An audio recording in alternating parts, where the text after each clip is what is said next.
Bom, nós vamos falar sobre o integralismo, a ascensão e a queda do movimento e a relação, né, que a propaganda tem, a propaganda através de cartazes tem com todo o período, né, e que ocorreu o movimento.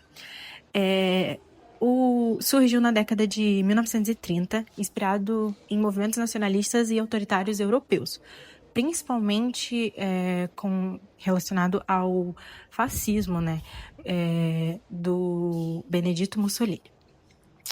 Propunha uma organização social hierárquica, valorização da ordem, disciplina e da ideia de nação orgânica. Tinha forte antipatia ao liberalismo e ao comunismo e defendia um Estado centralizado. O contexto histórico do Brasil na época é que vivia em um período de crise política e econômica após 30. Esse ambiente de instabilidade facilitou o crescimento de movimentos que defendiam soluções radicais, como o integralismo. O seu principal criador foi Plínio Salgado, escritor, jornalista e líder da Ação Integralista Brasileira, AIB. Foi responsável por formular a doutrina integralista e transformar o movimento em um projeto político de massa, com rituais, uniformes, desfiles e, especialmente, forte uso de propaganda.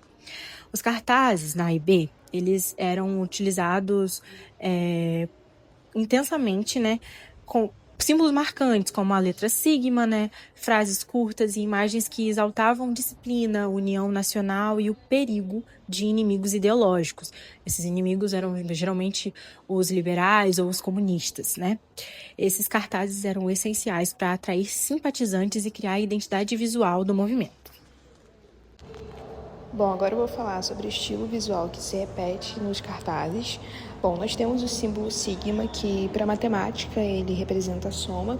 Então, aqui ele também vai trazer um pouco dessa ideia de soma, de união de indivíduos, união da nação. Ele é visível, assim, né, muitas vezes no centro da imagem, ou espalhado, assim, em grande quantidade, para que fique bem realmente visível para as pessoas. E a partir do momento que elas olhem para o cartaz, já saber que está se tratando do integralismo. As cores típicas, que é o verde, o branco e o preto, que são cores que marcam, né, a identidade visual do movimento. Inclusive nessa foto aqui que eu coloquei, mostra isso, né? O símbolo sigma com tom preto, a bandeira, né, do Brasil em si, em amarelo e o verde também. Figuras masculinas fortes, altivas, muitas vezes uniformizadas, com esse uniforme bem característico, né, deles, que é o uniforme com essa cor verde. Posturas de marcha ou de disciplina militar, simbolizando ordem. Essa primeira foto aqui mostra muito disso, né, que são os cavalheiros, eles carregando, né, bandeiras. Tem as bandeiras com o símbolo sigma e também tem a bandeira do Brasil ali no fundo, né, trazendo aquela ideia de nacionalismo. O Anauê também, que é a palavra indígena que eles utilizam como um grito de saudação, e aparece em vários cartazes. E aqui nessas mãos, assim, que mostram no primeiro cartaz, basicamente, assim, retratando o voto, né? Seria o voto ou até mesmo o apoio das pessoas, né, para o integralismo. Também nós temos os temas ideológicos que mais aparecem, como o nacionalismo extremo, com frases sobre Brasil, pátria, defesa da nação, e inclusive tem essa foto aqui que eu coloquei, de um cartaz em que tem um cara, né, uniformizado, apontando assim, no caso para a pessoa que está vendo o cartaz, e a frase: o Brasil precisa de você, fora do integralismo não há nacionalismo, né? Então traz essa ideia de fora do integralismo não há essa ligação, né, com o nacionalismo, não há essa valorização, a palavra seria essa, né? Não há essa valorização do Brasil, da nossa nação. Anticomunismo, porque o comunismo ele é visto como uma ameaça direta para o integralismo.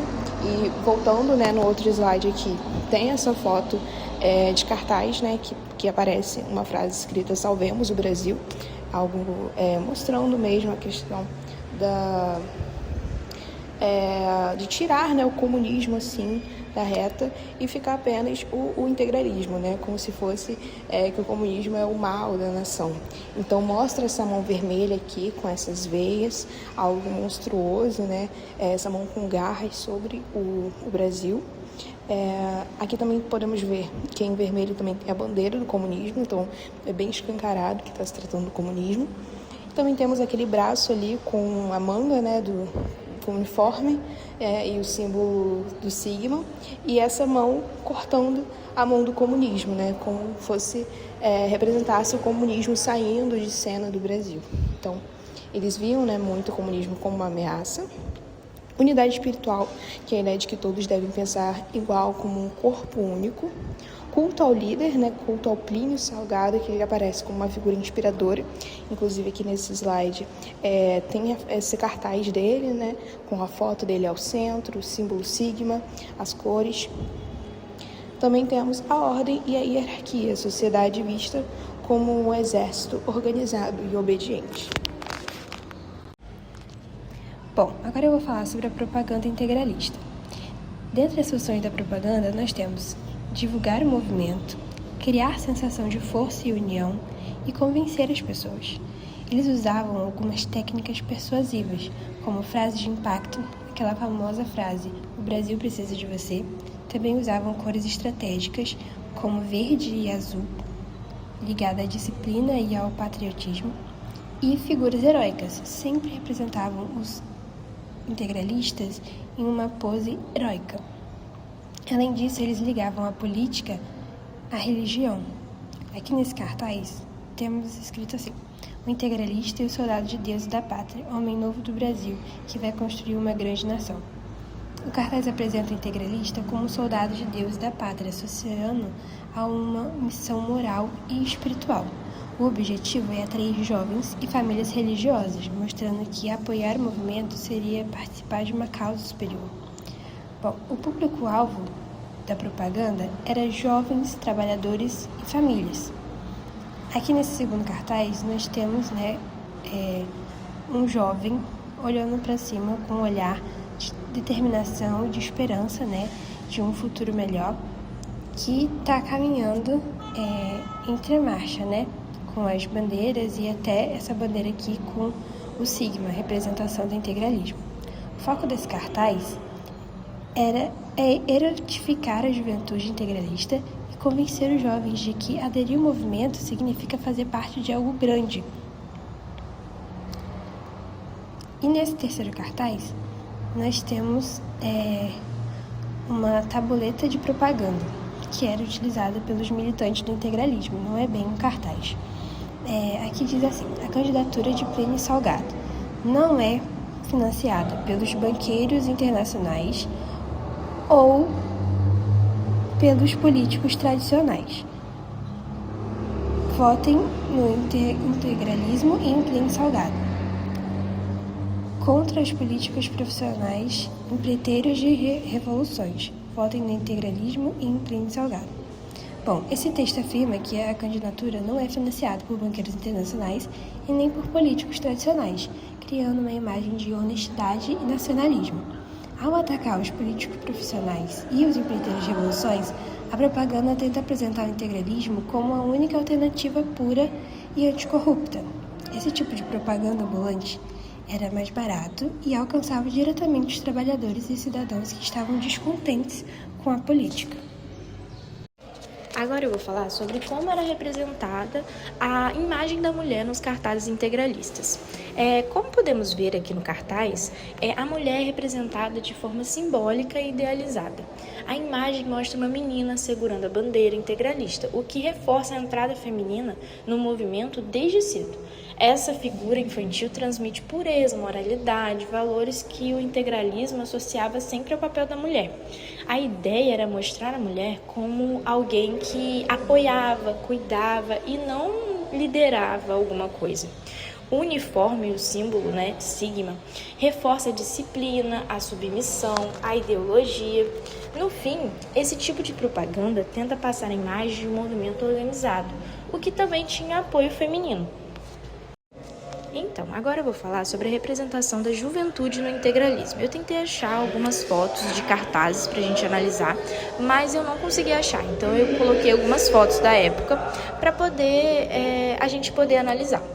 Já no caso da juventude, as imagens mostram como os jovens eram vistos como o futuro do movimento. O integralismo investia na educação desde cedo, sempre usando uniformes e rituais para ensinar disciplina, obediência.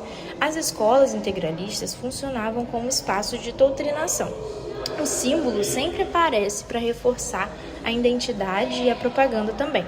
Essas fotos mostram crianças e jovens organizados, todos alinhados à ideologia, mostrando como o movimento tentava moldar uma juventude mais disciplinada e totalmente integrada ao projeto integralista.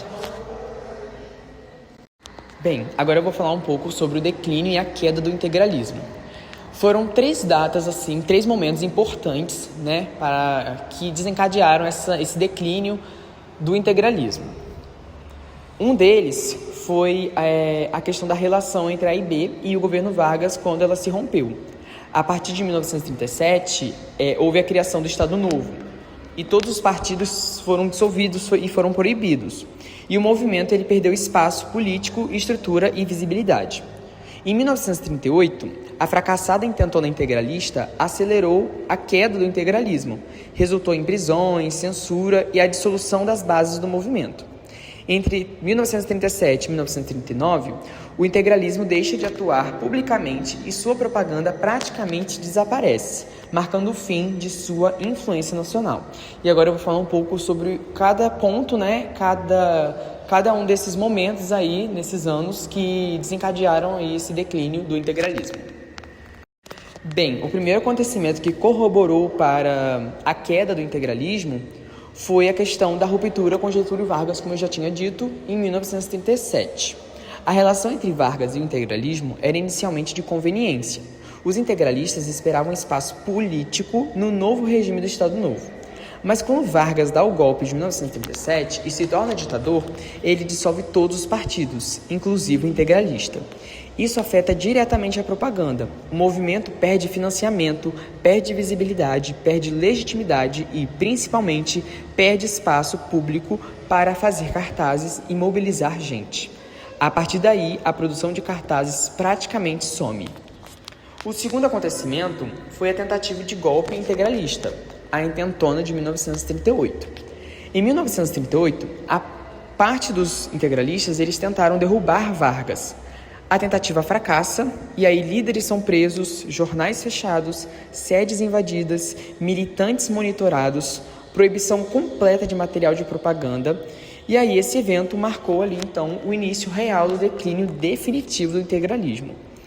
E aqui entra a questão dos cartazes. Não existem cartazes incentivando esse golpe ou refletindo diretamente esse momento.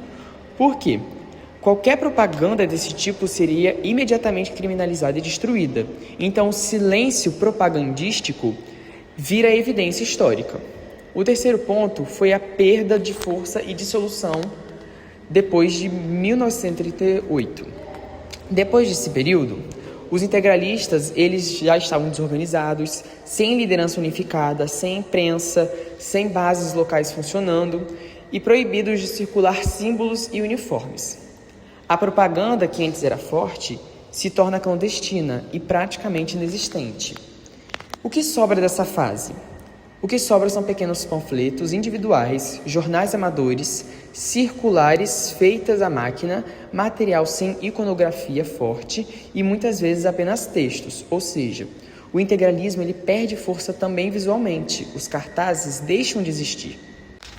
E aí eu coloquei algumas imagens, para falar um pouco sobre esses momentos. Teve alguns slides que não tiveram ali imagens, não tivemos cartazes também, por questão de não existir mesmo, de não encontrarmos em um cartaz, por exemplo, nesse período de declínio, devido a essa perda, dessa força que eles tinham, porque os cartazes que eles faziam muitas vezes eram clandestinos e não há evidências assim que a gente conseguiu encontrar para falar um pouco desses cartazes. Achei também ali um jornal que falava sobre a invasão, o assalto que teve ali a Guanabara, que falava um pouco sobre isso, né? É o jornal do O Globo.